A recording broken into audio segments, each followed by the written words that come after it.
Hey there everyone, welcome back to Utility Sports presented by PrizePicks.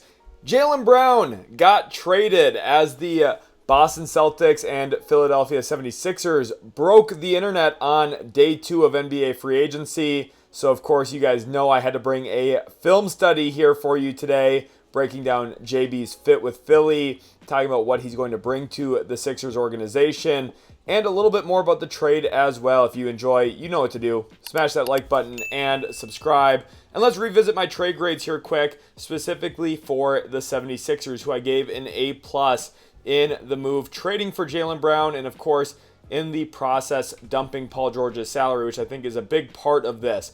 For me, specifically with Philadelphia, I thought there was going to be a large possibility at some point down the road of the Sixers wanting to move off of Paul George, having to attach an asset to potentially do so. And in the process here, not only do they get off of Paul George, but they bring in a massively talented player in Jaylen Brown, who's coming off a career year in the absence of Jason Tatum for the most part this past season. He was tremendous for the Celtics, made an All-NBA team, and was very, very productive, of course, as the leading scorer, leading field goal attempt guy, and the go-to scoring option for Boston, which is obviously a complementary role for what he's going to be able to do in Philly, kind of what they wanted Paul George to be, honestly. And I'm very moved by a Maxey, Edgecombe, Jaylen Brown, and Embiid combination. So a lot of really great stuff to start. As you can tell, very positive about the trade in general. And if we look at some of the more advanced numbers for Jaylen Brown, and again, it's not just your typical advanced stats that you see in the advanced stats column, like usage rate and true shooting percentage, but I think if we dive deeper into the numbers and what he really does on the floor, the tendencies, and evaluating those things, we have a really good idea of who he is as a player. He was actually second in the NBA this past season in drives per game, just barely behind Deni Avdija at over 19 drives per game each. Jaylen Brown was an elite driver of the basketball, shot well over 50% from the floor on drives, carried a pretty high assist percentage as well on drives, a fairly respectable pass percentage, all things considered. He's a little turnover prone, which we'll talk about, but really at the heart of Jaylen Brown's game is the drives and the pull-up field goal attempts, and he is a high volume, super high volume mid-range shooter. And as much as everyone wants the mid-range game to die, and as much as people associate analytics with no mid-range shots, that's really not reality. You do need your best players to shoot middies, and I think Sixers fans have a good understanding of that already with the areas of the floor that Joel Embiid occupies. I think that's going to be one of my biggest question marks, is how these two guys coexist off of each other, because they like to play into that kind of same spacing around the nail pretty frequently. But Brown shoots a lot of pull-up twos, especially over 6 pull-up two-pointers a game this past season for Boston in the absence of Tatum, and he shot just under 35% on pull-up threes. So he's still respectable as a pull-up three-point shooter with okay volume, over 3 pull-up threes a game. But I think, again, you can see how the math game maybe is a little leaning against Jaylen Brown given the amount of pull-up twos versus pull-up threes and the slight inefficiency on those pull-up threes. He does generate a good number of potential assists, a little bit over 9 this past season. Maybe not an elite number for Jaylen Brown compared to some of the best facilitators in the NBA. He's not up in that 15, 17, 18 assist or potential assists per game kind of territory, but I think 9.3 potential assists per game is a respectable amount, especially given the fact that he's going to be inundated with such talent like Embiid and Maxey. And then his isolation points per possession was pretty good at 1.01. Not elite, but again, pretty good. He was one of 6 players this past season with 5 isolations or more per game. So he's in rare air when it comes to volume in some of these statistics, as pull-up field goal attempts come around, and drives and isolation opportunities. He was toward the top of the league in all of them and carried pretty good overall efficiencies, and of course drove Boston toward a lot of winning with him on the floor this season. I know people are going to talk about the net swing rating. I think there's a lot of other stuff at play there, so I'm not going to really dive into that in this video. I really think Philadelphia got a great player, and at the heart of that is, again, the off-the-dribble scoring, which you're going to see here in some of these clips, with his ability to get to the middle of the floor and score it, and specifically his ability to attack drop coverage. So if you're looking at trying to beat New York, who is king of the Eastern Conference right now, Karl-Anthony Towns sitting in deep drop, you're going to be able to get to this middle of the spot of the floor and rise up against him. That's something Jaylen Brown does very, very well. You think about facing Boston in future matchups. The Sixers obviously just beat Boston this past year in the playoffs. He's now attacking Mitchell Robinson, who is likely going to be in that deep drop coverage. And then one-on-one in isolation, you can tell here against James Harden. Harden gets an okay contest, but not a great one. And that's just too easy for Jaylen Brown, who exploded for 50 points in this game against the Clippers. Super comfortable working into space here. Does a really nice job getting Derrick Jones Jr. into jail here coming off as Derrick Jones Jr. fights over against Garza. This is one of the things about being a respectable pull-up three-point shooter is you have to respect him, so you go over the top, and now you get stuck in behind his body. Brown does a really nice job keeping his handle alive. One of the things I like is in tight spaces, he's very adept at keeping that dribble alive for the most part. We'll talk about what happens when he does get himself in trouble and picks it up early. But you can see some of the shot making on display with that nice fall-away jumper over the extended arm of Brook Lopez. Now here he's against Chris Dunn late in this game. Adding to his numbers a little bit, really great punch dribble. This is one of the things I love about him as a 3-level scorer, especially when he does get a head of steam going downhill. He can stop on a dime and rise up. That's a really pure make from him there. Kind of really exemplifying his talent. A little bit of questions about his ability to actually gather the ball routinely and consistently, which is what I think leads to some of his turnovers. But when the shot is falling, it's really beautiful. Here he is working high ball screen. You can tell the type of attention he's going to draw. Klingin in drop coverage, he's got his eyes on him. You got Toumani Camara here in the gap helping off. You got an Ugo 45 cut here trying to slice through and put the weak side defender in a little bit of a bind. And it all really stems from Jaylen Brown's ability to use the pick and roll well, get to the middle of the floor, and then score it from that spot against the drop coverage. Very nice look there. And then again against Derrick Jones Jr., really nice hit from Luka Garza. And now we're extending into that three-point shot a little bit where I told you guys he has pretty respectable pull-up three-point volume. Not elite again, but pretty good.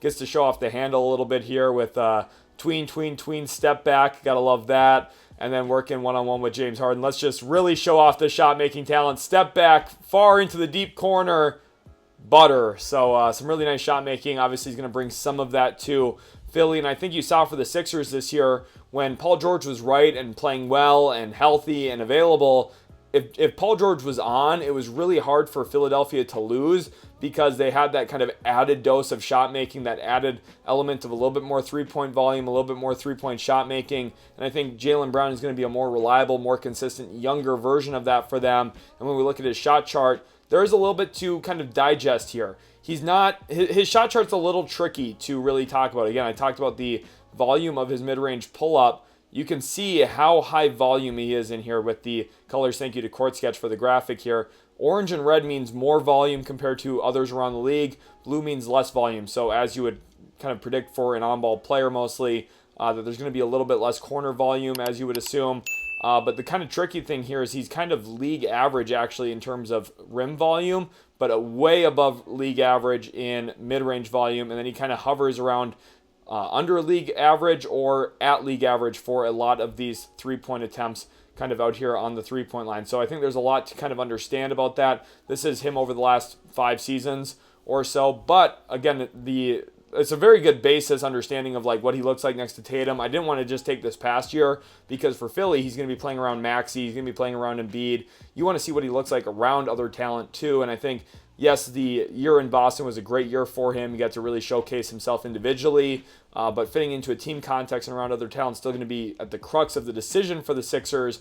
And for the most part, again, his game is who he is, and mid-range pull-up volume is going to be a big part of that, which we just talked about. But then really the deep drives, I think, is what opens up a lot of his game. And when he's able to explore space, keep his dribble alive, I thought this one against Chris Dunn's a really great example, right? Going over the Luka Garza screen, Chris Dunn gets a little skinny, gets hit a tad bit, and is able to reattach to Brown's hip. But Brown does a nice job kind of exploring the space, keeping that dribble alive. And then with Kawhi Leonard in the gap, this is like a nightmare for most NBA players. You got Chris Dunn draped all over you, Kawhi Leonard playing into the gap here on the strong side, helping off of Peyton Pritchard, which is a dangerous thing to do, and kind of shows maybe some of Brown's absence of playmaking juice at times, but he's able to really gather through there with really strong hands, fight through and finish with the left at the rim, so very nice stuff there. I really like his gather ability when it goes well. A little bit of a testament to his handle here against Toumani Camara. Nice little hesitation left, and then a quick crossover back right, gets outside of the hip of Toumani Camara, opening up into this drive line. And again, you can tell the attention that he draws here with that heavy gap help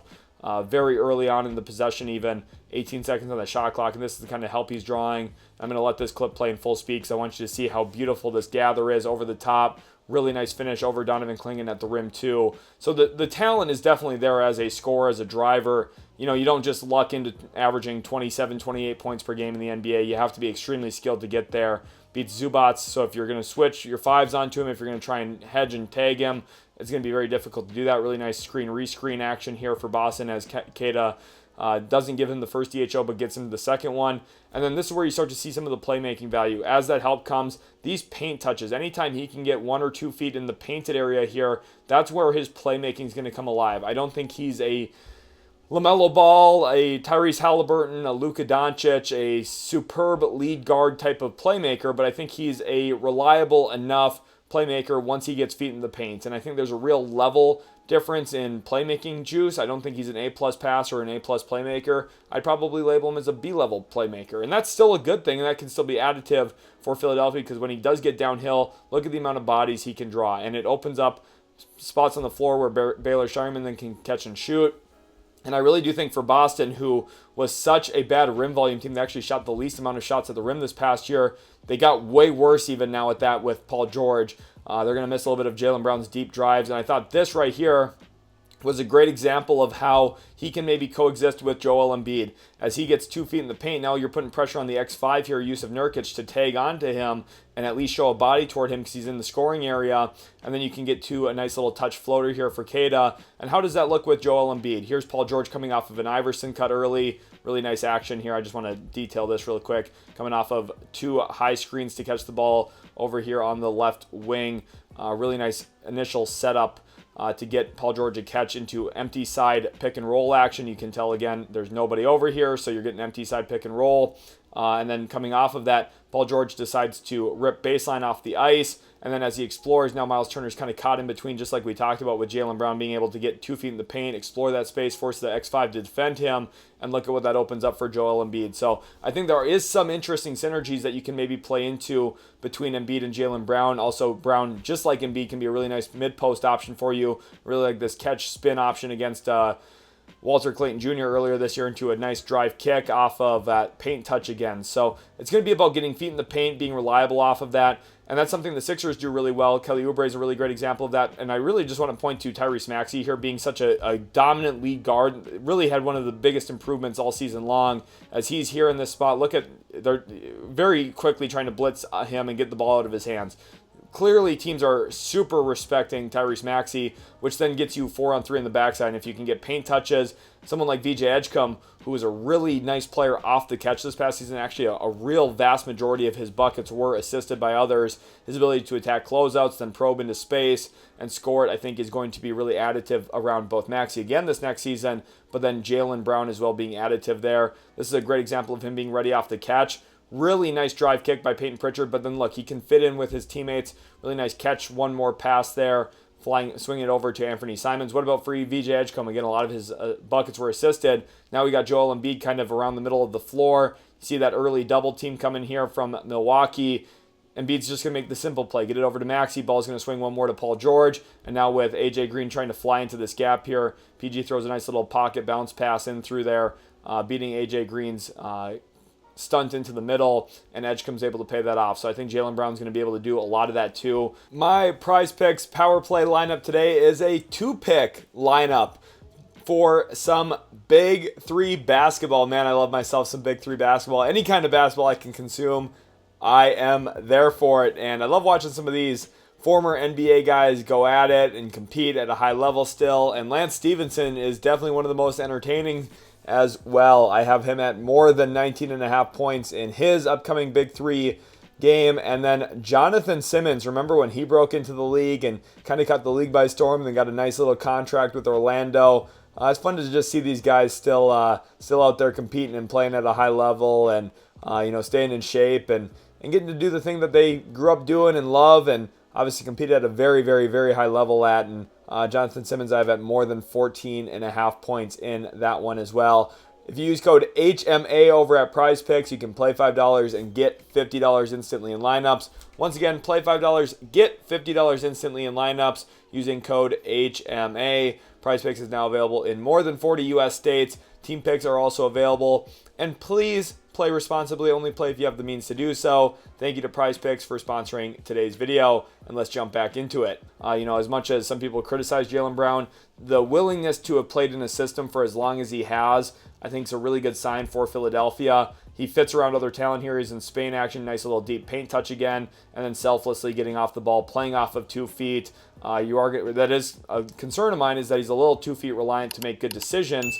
But there is some good stuff there for sure. And then you see that with the Sixers too, when Maxi's got all of this gravity. Look at what that opens up for a guy like Joel Embiid. You see they're going to show in the gap here. And then as a result of that, Embiid's just open for that catch and shoot 3 over Herb Jones. That's a really great defender he's burning, but it's all because of the gravity of others around him. And Jaylen Brown's going to be additive in that regard too, either playing off the catch off of these guys or also generating some of those opportunities as a passer. And I wanted to look a little bit more at some of those off-the-catch opportunities. And again, the reason this all matters is if you don't show bodies at some of these guys, Joel Embiid's too dominant out of the middle of the floor. Tyrese Maxey's too quick to stay in front of. You need to show bodies at the players that the 76ers have, which is why Jaylen Brown being able to catch, rip, go, or catch, shoot is really valuable. Here he burns Donovan Clingan with a nice little ball fake and go toward the baseline. Here's a nice little, maybe a legal screen on Joel Embiid, but as Embiid catches it in the middle of the floor, look at the bodies. Neat Clifford's going to come flying over. Dennis Schroeder, the moment Maxey gets off of it, he's going to start ball watching because he knows he's got gap responsibility here to the right side of Joel Embiid, and then Maxey just back cuts this, and that's a real testament to Embiid's passing talent, and I think that's something Jaylen Brown's going to be able to play off of quite well when he .5s this one. Notice Kawhi Leonard, who has made a real career off of being able to house these the other way on steals.